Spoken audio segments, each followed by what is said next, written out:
So good morning, everyone. My name is Jeff Karron. I am a professor of ecology and evolutionary biology at the University of Wisconsin-Milwaukee. And today I'll be talking about the conservation of bumblebee plant interactions.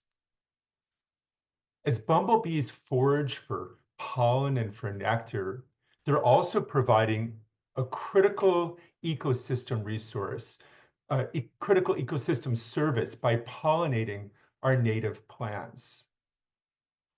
On a single foraging trip, a bumblebee will often visit hundreds of flowers, typically from one or two plant species. So while bumblebees are generalists and over the course of the season, they may visit many different species, typically on a single foraging route. This is from leaving the nest, foraging for food until they come back to the nest. They'll typically visit just one or two species. So during that visit, they're visiting hundreds of flowers, and most of the pollen on their bodies is brought back to the nest. Now, some falls during flight or as they are grooming the pollen into their pollen carrying baskets, but the vast majority of the pollen removed from flowers is brought back to the nest where queen or a worker will pack the pollen into the brood cell. And so these brood cells are made with waxes from nectar, and then the queen actually regurgitates nectar and deposits pollen into the brood cells. And the brood cells then provision eggs and larvae. So these bees are foraging for food, but while foraging for food, a small proportion of the pollen on their bodies, rather than being groomed by their legs and placed into their pollen carrying baskets, some of it remains in sites that the bee cannot efficiently groom. And that's just a small percentage of the pollen. It's about 3% of the pollen remains in the bee's fur and is then transferred when the bee visits another flower of the same species, is then transferred onto the stigma, the female reproductive structure of another plant of that species. And we call this process cross-fertilization. It's moving gametes, moving pollen grains from one plant to another plant in the population. A single floral visit by a bumblebee may deposit hundreds of pollen grains onto a stigma. So on the left, I'm showing you a close-up of a Bombus impatiens, in this case, a worker visiting a monkey flower. Mimulus ringens is the flower. And as this bee inserts her proboscis deep into the flower to get a little bit of nectar at the base of the floral tube, the pollen grains in the hair on her body that are often on the face or on the head touch the lower lip of the female reproductive structure of the stigma, and pollen is then deposited onto that lower lip of the stigma. Now, if we harvest that stigma after a single visit, and we use a scanning electron microscope, very powerful tool for looking at pollen on the surface of the stigma, as you can see in this image here. So here you can see the very textured surface of the stigma. These are the stigmatic papillae, which have a hair-like appearance. They're actually cells that serve to moisten, to hydrate the pollen grains and also to anchor them to the surface of the stigma. And here I've shown using gold color a coating of pollen with hundreds of pollen grains. These are hundreds of all monkey flower pollen grains on this lower lip of the stigma of this flower. Now, if we zoom in on a small patch of that stigma, even closer using electron microscope, what we then see are those same pollen grains greatly enlarged such that they look almost like cantaloupes, nestled amongst those hair-like structures that we call stigmatic papillae, and some of them are starting to germinate, and they form pollen tubes. So, unlike fertilization in mammals where you have motile sperm that can swim through a reproductive tract, for pollination and flowering plants, the pollen grains have to have a way for fertilization to occur, and the eggs, the ovules of the flower, are at the base of the corolla, so really at the bottom of the petals. And so these pollen grains hydrate, form pollen tubes, and each of these pollen tubes then grows down the style of the flower and potentially fertilizes an ovule, leading to the production of seeds. So my talk today will be in two parts. In the first part, I'll talk about how declines in bumblebee abundance influence plant reproduction. As you all know, there's been increasing concern about bumblebee declines, both in Britain and also in North America. And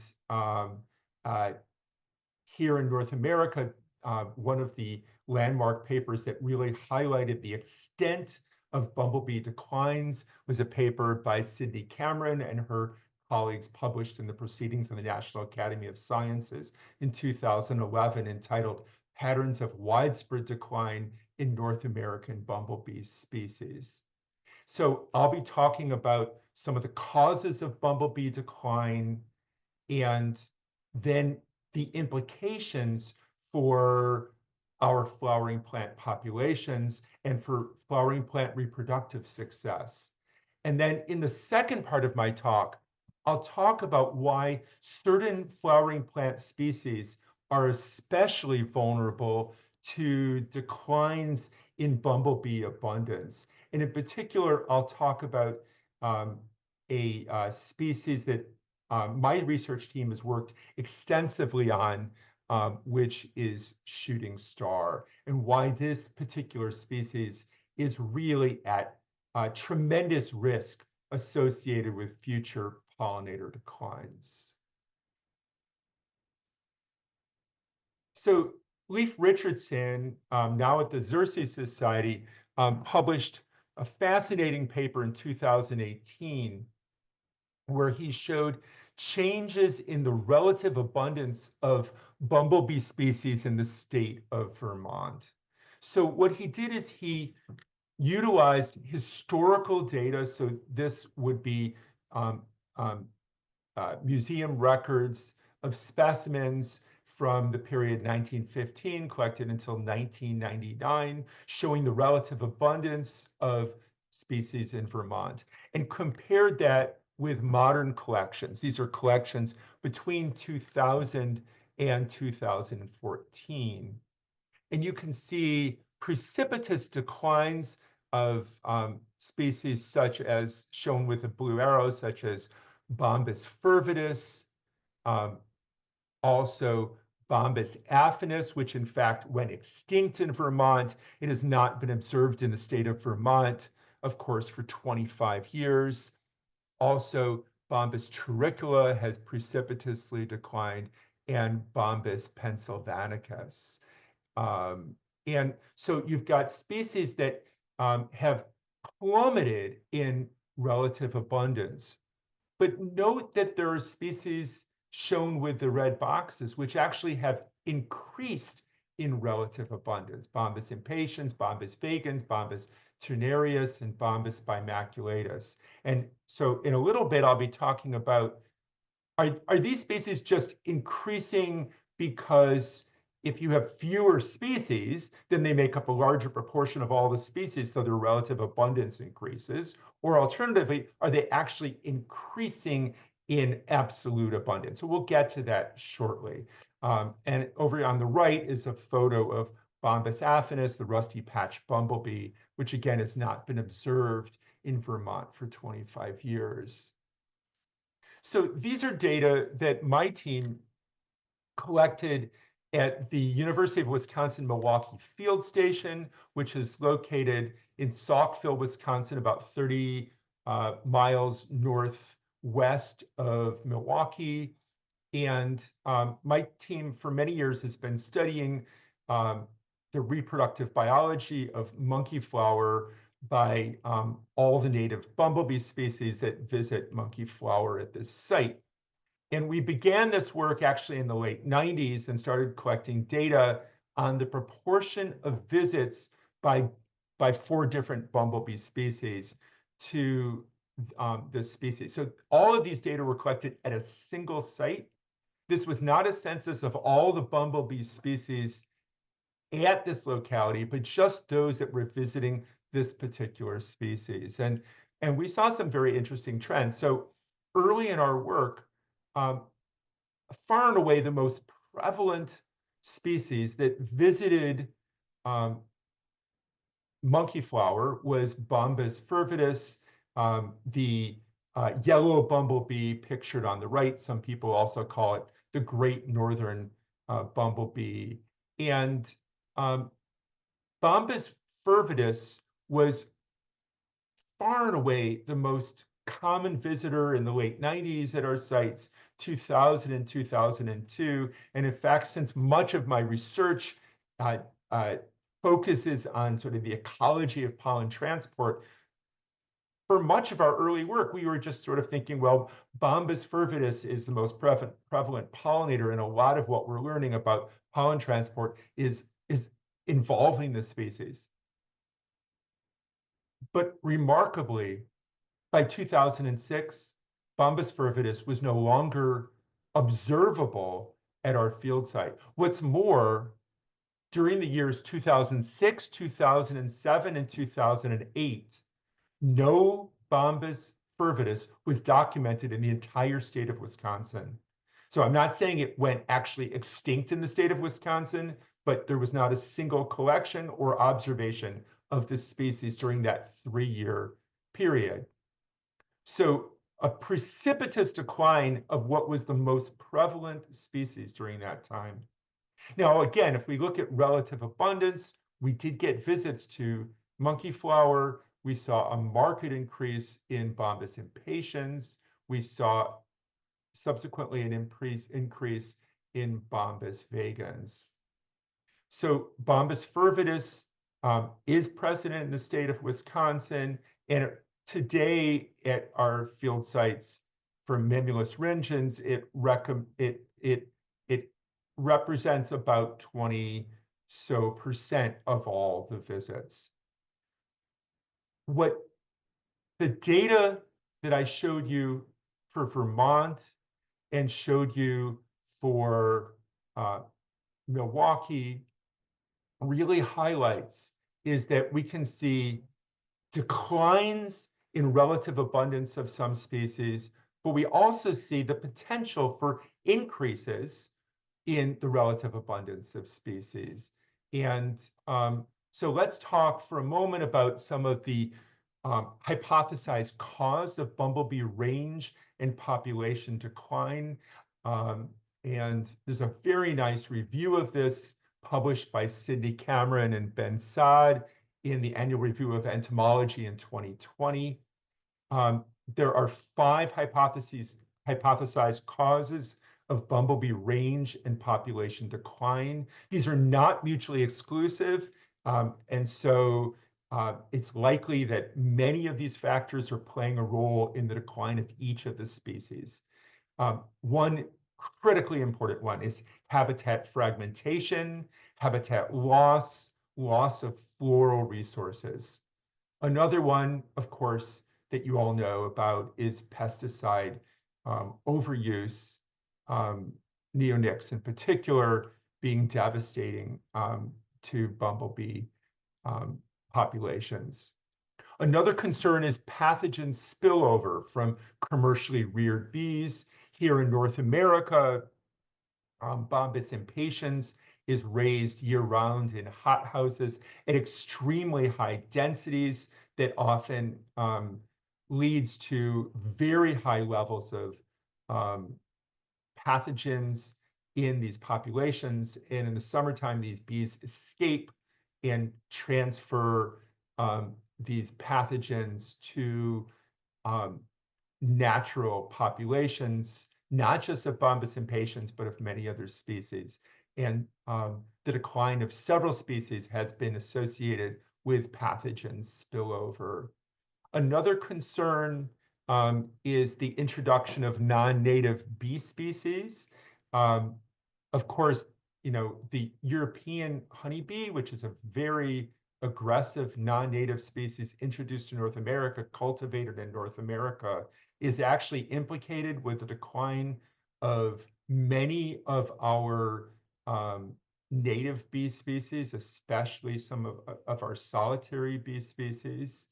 And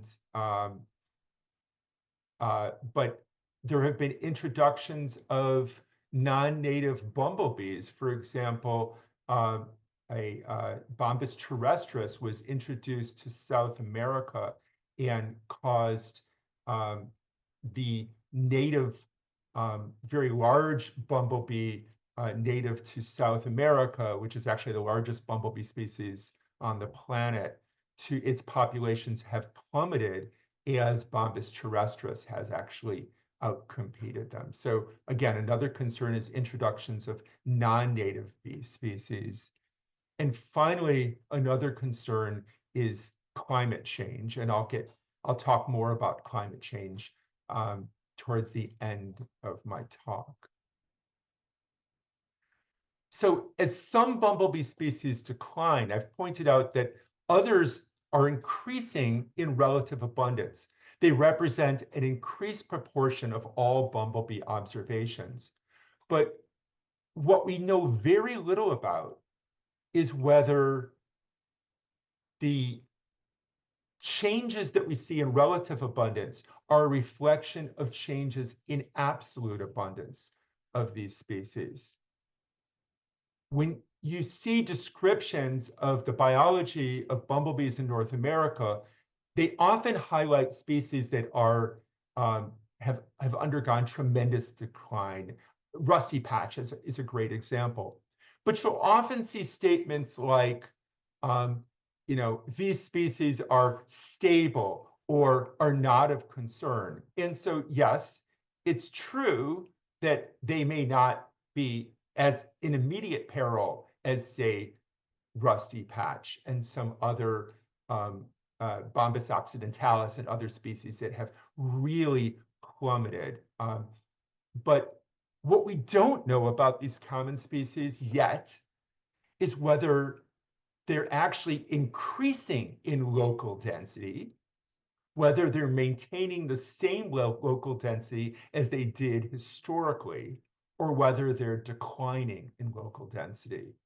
And it's really critical that we understand this, because if bumblebee species that are currently abundant undergo a decline in absolute abundance, then it could have a profound impact on reproduction of our native flowering plants. Now, it should be pointed out, if, by contrast, some bumblebee species are increasing as other bumblebee species are decreasing, because many bumblebees are generalists, it may have less serious implications for our flowering plants. And this is what's known as functional redundancy. So when you've got several generalist species that actually occupy a similar foraging niche. They feed on a similar suite and have pretty similar modes of pollen transport and pollination efficiency.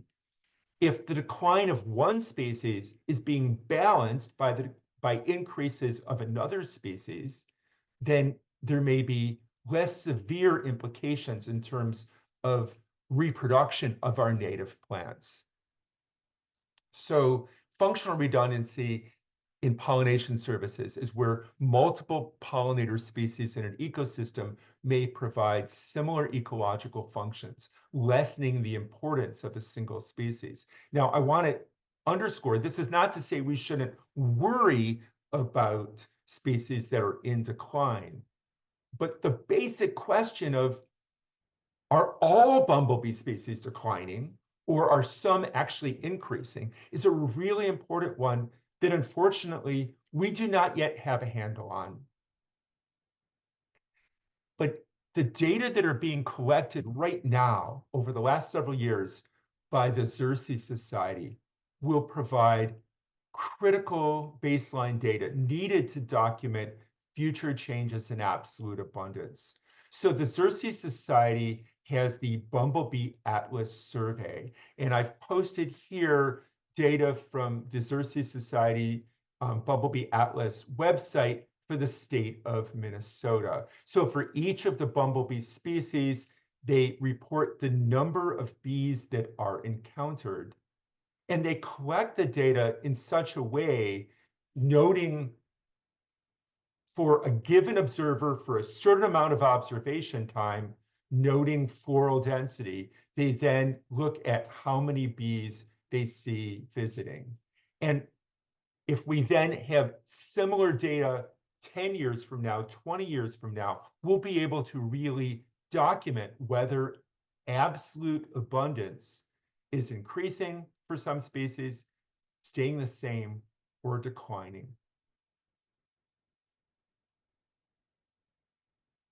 But even knowing about absolute abundance may not fully tell us what we need to know about levels of pollinator service to flowering plants.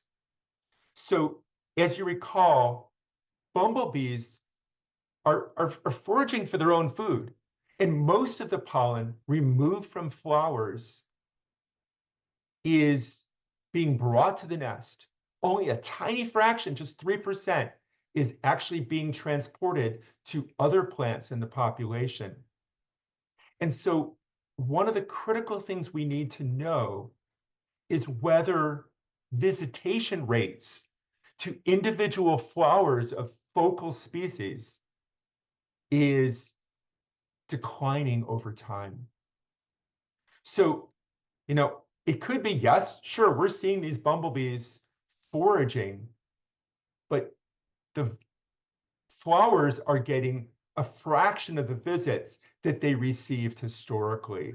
And there are almost no long-term data sets anywhere in the world documenting rates of change of pollinator visits to individual flowers. So in the second part of my talk, I'm going to explore why are some plant species especially vulnerable to declines in bumblebee abundance.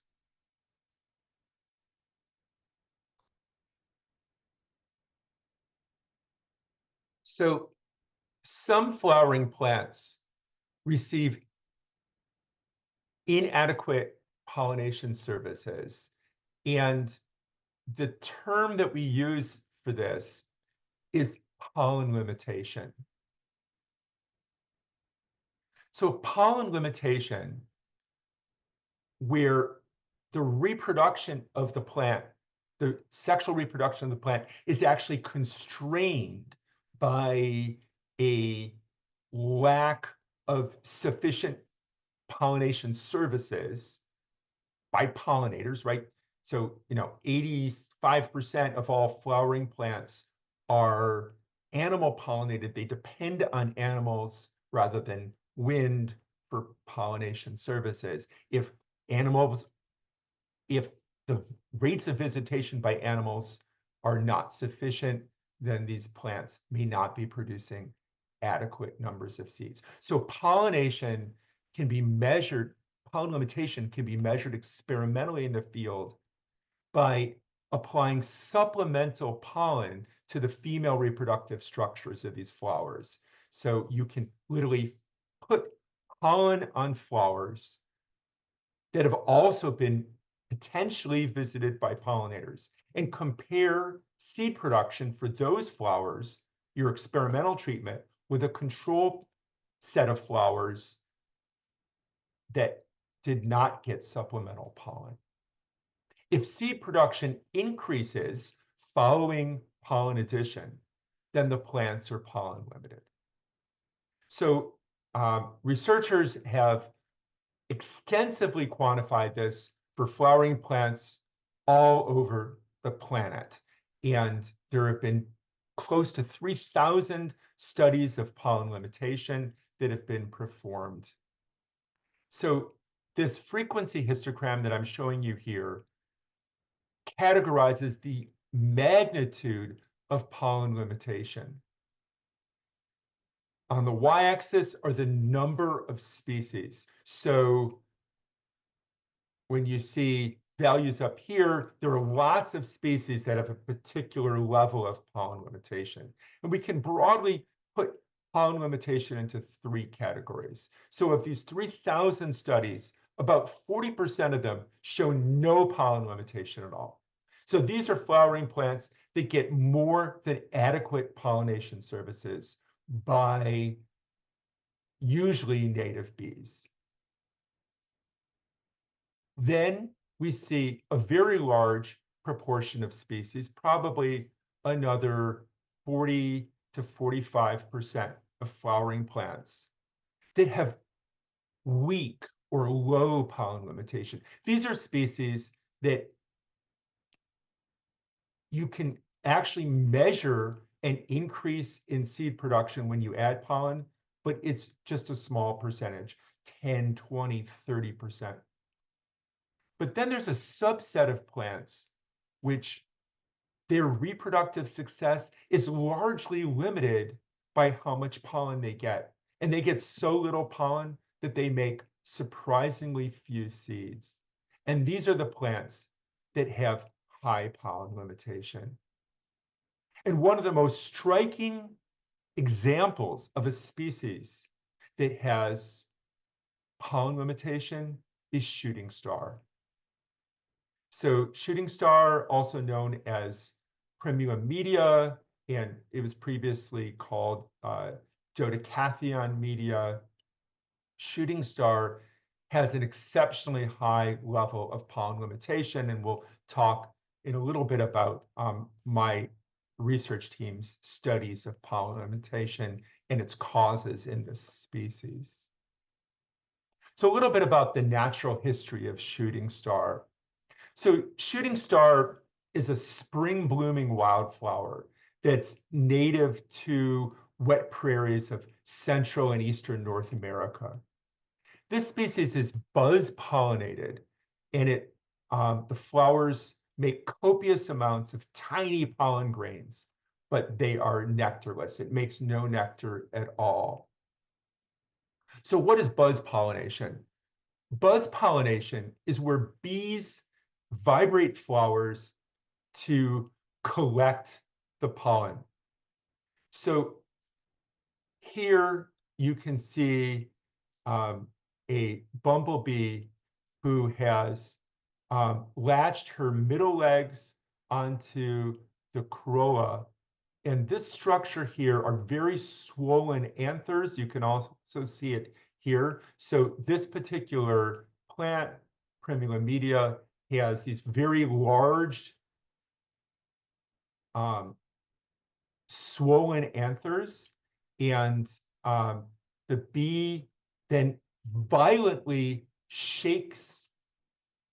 vibrates her body and shakes the anthers, causing pollen to be released onto the underside of her belly. And here in this photo, you can see pollen grains that actually are being sprayed not only onto her belly, but into the air below this particular individual.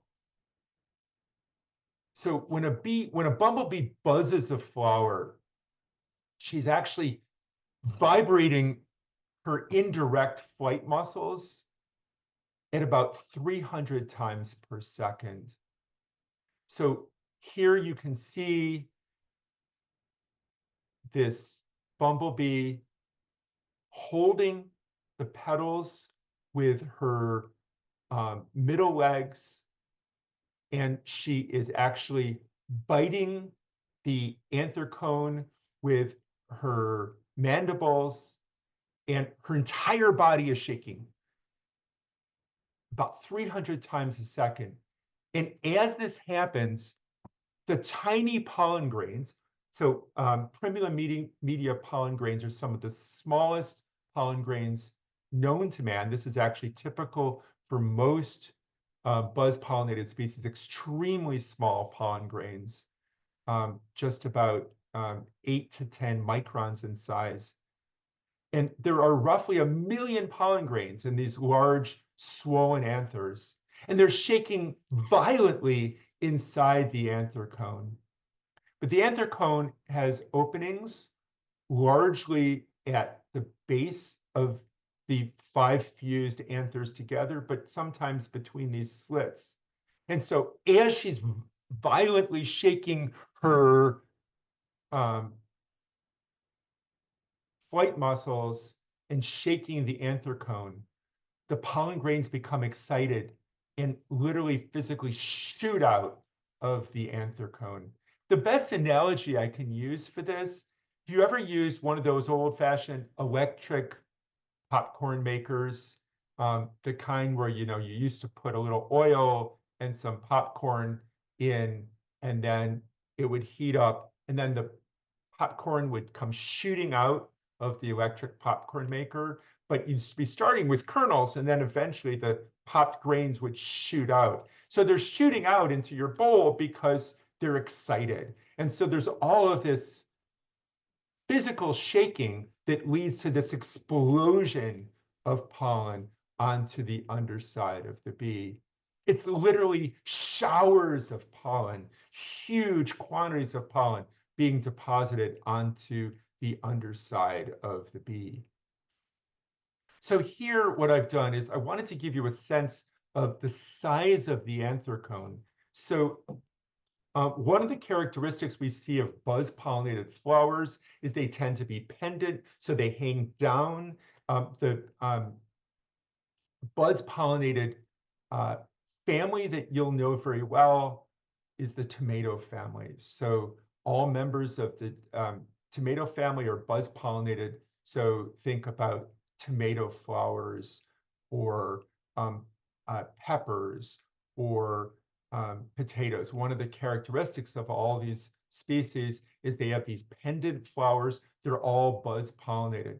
But buzz pollination has arisen some 40 times across all the flowering plants. In fact, so this is the shooting stars are a small clade, a small group within the very large genus Primula, the primroses. Most primroses, some of you may grow primroses. Often they're cultivated from Europe. You'll see them in botanic gardens. You'll sometimes even see them in the springtime being sold as houseplants. So primulas often have upright flowers that are not buzz-pollinated with very small anthers. But the characteristic of buzz-pollinated plants is they have these pendant flowers with massive anthers, about 1,000 times the weight or volume of anthers on the non-buzz pollinated species. And this one group of North American primroses evolved this unusual strategy of buzz pollination. And it's considered to be one of the classic examples of convergent evolution. So the shape of a shooting star flower looks very similar to the shape, say, of a tomato flower. Pendant, very large anthers, because they have a very similar mode of pollen extraction. They're both buzz pollinated. So here you can see 5 anthers, very large anthers, and this is what is vibrated. The bee is literally biting into these anthers, this anther whorl. The pollen would shoot out here. And then there's this tiny stigma. This is the female reproductive structure. If we zoom in on the female reproductive structure, you can see that after a bee has visited this flower, you can see pollen grains nestled, the tiny pollen grains nestled onto the surface of the stigma. So now let's look at a view of a bee who has just vibrated this flower right before she departs. Again, you can see her mid-legs holding onto the anthers. She's biting the anther cone from behind.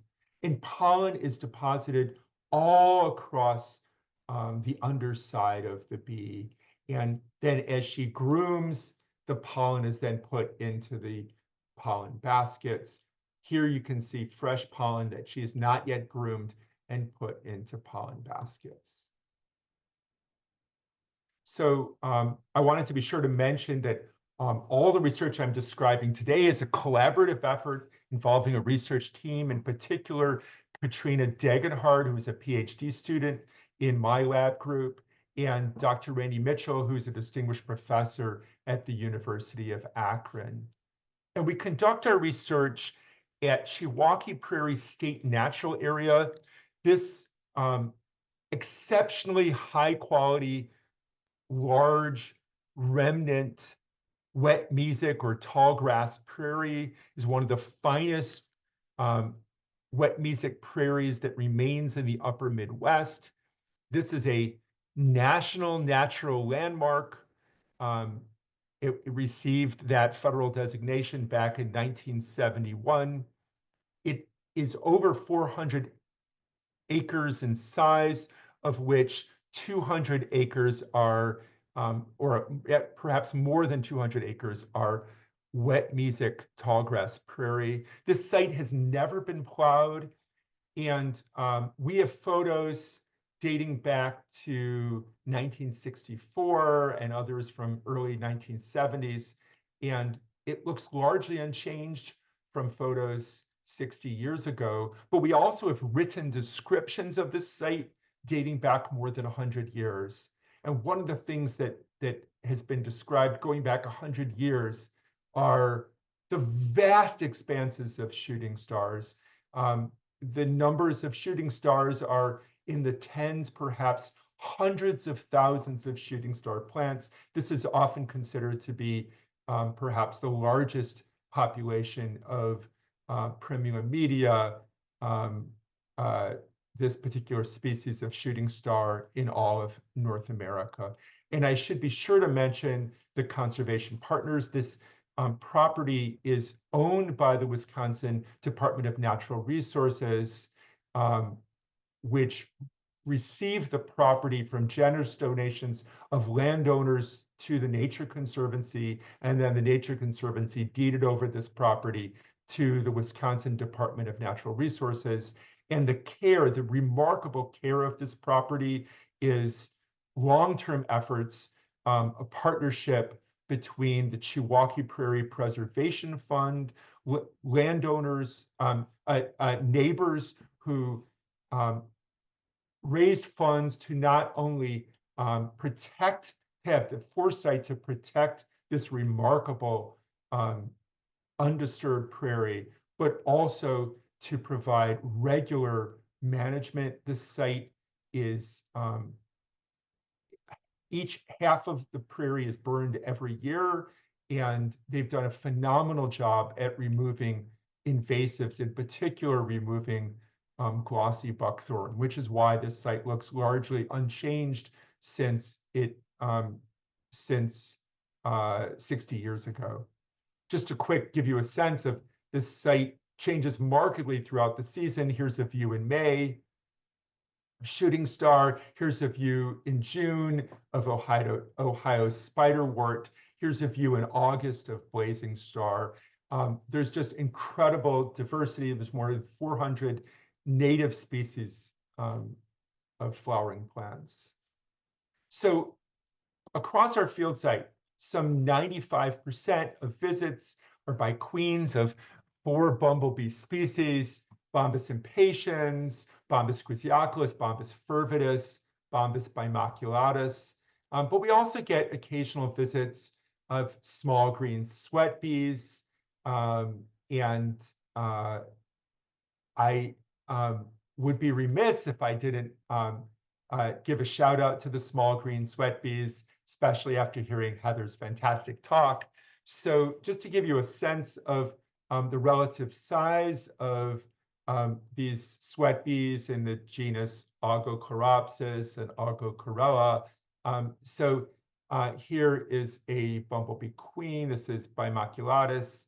And here is this, shows you the size of these tiny green sweat bees. It was previously thought that these little green sweat bees would not be effective pollinators because of their very small size, but my team has shown that in fact they are quite effective as pollinators. They actually will transfer in a single bee visit. They'll transfer as much pollen to a shooting star stigma as would a visit by a bumblebee. In fact, you can see pollen coating the stigmatic surface here. But at our sites, at least, the green sweat bees are fairly uncommon visitors to shooting star, representing just 5% of the visitation. So the vast majority of visitation is by these 4 species of bumblebees. So a little bit about buzz pollination. It's a very complex behavior for bees to learn. So they're not only hardwired for the behavior, right? There are some bees that cannot buzz pollinate. Roughly half of all bee species are capable of buzz pollination. Importantly, honeybees cannot buzz pollinate. But bees also have to actually learn how to buzz pollinate. In fact, we will see a transition where queens are literally learning how to engage in this behavior.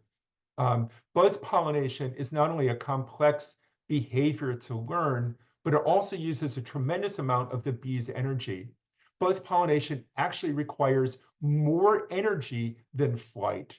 So it's extremely energy. Just picture yourself shaking it 300 times a second. So it's extremely energetically intensive as the bees utilize their indirect flight muscles. So buzz pollination is thought to evolve because it may limit pollen removal by inefficient or greedy floral visitors. These would be other insects that would not be effective pollinators. But this highly specialized pollination strategy may be disadvantageous if bumblebee abundance is low, or if bumblebees preferentially forage on flowers that do produce nectar. So we have to think a little bit about the time when these plants are flowering.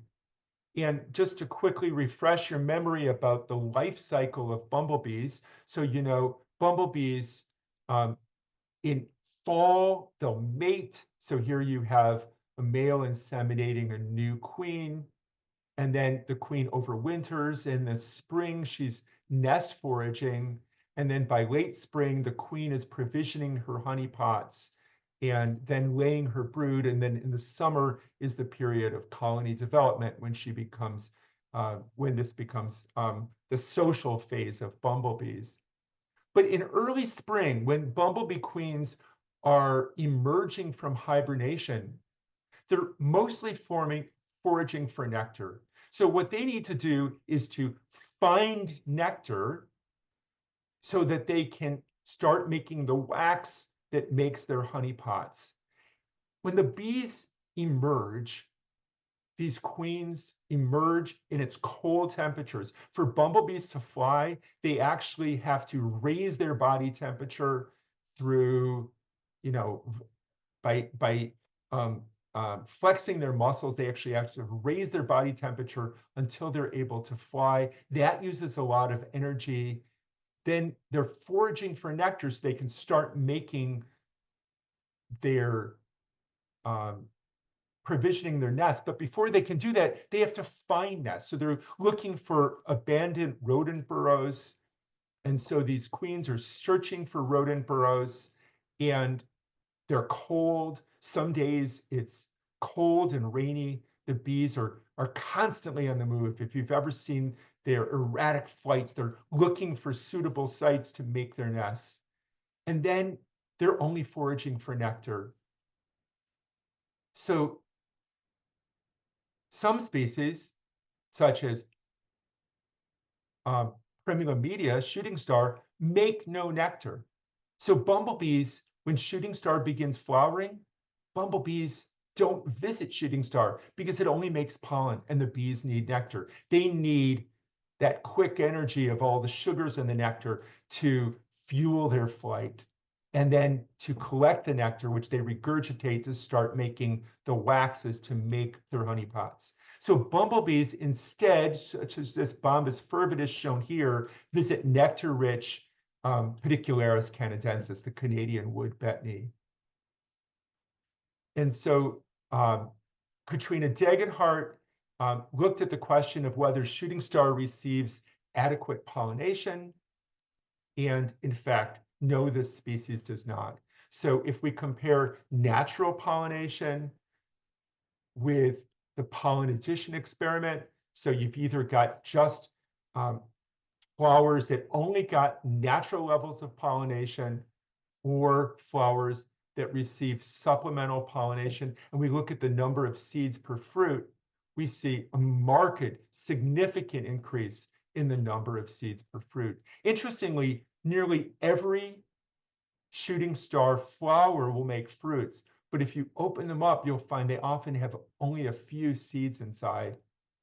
And our field sites, almost 2/3 of flowers never get a visit. Even though the flowers are open for 5 days, the flowers never get a bumblebee visit. So despite the fact that at our field sites, we have what you would describe as high local bumblebee diversity, we actually have a total of 5 bumblebee species visiting flowers at this site. Pollination by bumblebees is not adequate, and this plant is extremely pollen limited. And if we look at the source of the pollen limitation, you see there's a strong positive correlation between how many pollen grains flowers receive and how many seeds they make. So if they don't get enough pollen grains, they make very few seeds. So reproduction in this plant is really constrained, it's limited by a lack of pollen. So shooting star plants receive only a fraction of the pollen needed for adequate seed production. And that means that if in the future bumblebees continue to decline in absolute abundance, this species may be an example of a canary in the coal mine, one of the first species whose reproduction could fail due to a lack of adequate abundance of at least some bumblebee species. And so this gets at this critical question that we've got to somehow address of the bumblebee species that are supposedly doing okay right now, are they in fact declining? Are all bumblebee species declining, or is there are there species that are actually increasing in abundance? And that's a critical question going forward. But I also want to stress that bumblebee declines also pose risks for other spring blooming plants pollinated by bumblebee queens. And due to the life history cycle of bumblebees, the density of foraging workers by midsummer may be 5 to 10 times the density of queens in spring. In fact, at our field site in Milwaukee Prairie, the number of flowers midsummer isn't actually that much greater than the number of flowers in May. but the bumblebee abundances alone are at least 5 to 10 times as great in the summer. We see so many more workers in the summer than we see queens in the spring. So this is a time of year for other spring blooming plants may also be really pollen limited by a lack of bumblebee queens. In addition, we have to be concerned about climate change because, as Heather mentioned, if you have a decreased synchrony in the timing of bumblebee queen emergence and the timing of flowering, this could magnify the challenges for spring blooming plants. So for some land management recommendations, we need to support bumblebee queens. And I think one of the best ways to do this is by planting spring blooming flowering resources, and especially our native willows. And Heather highlighted that native willows not only are really a preferred food of bumblebees, but they're also support many of our solitary bee species as well. We also need, of course, to protect nesting and overwintering habitat. We need to keep leaves and brush in place over the winter. We need to avoid tilling and raking because we could be disturbing overwintering queens and also damaging or trampling potential nest sites. And of course, we have to avoid treating lawns with pesticides. So finally, I'd like to just conclude by mentioning that last fall I produced a short 10-minute YouTube video on the ecology of bumblebee pollination. And my video features slow motion segments.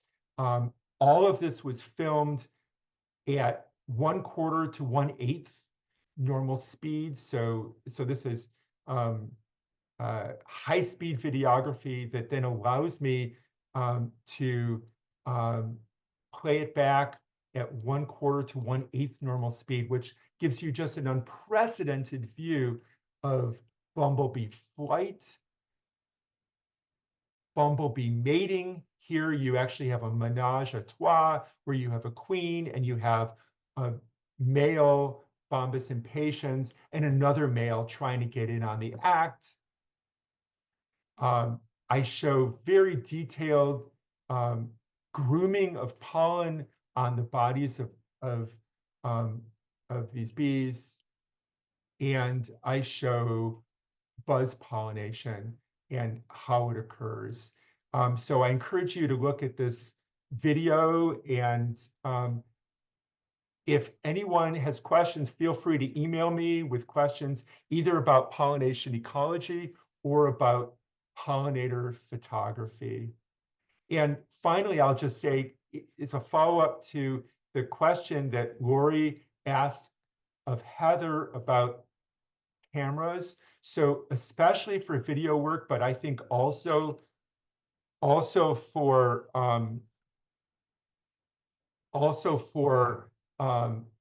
still photography, I highly recommend using longer telephoto lenses. And so I shoot with a Canon R5 with a 100 to 400 telephoto lens. And I often shoot my images such as this one. This was shot with a 400 millimeter lens. Thanks, everyone.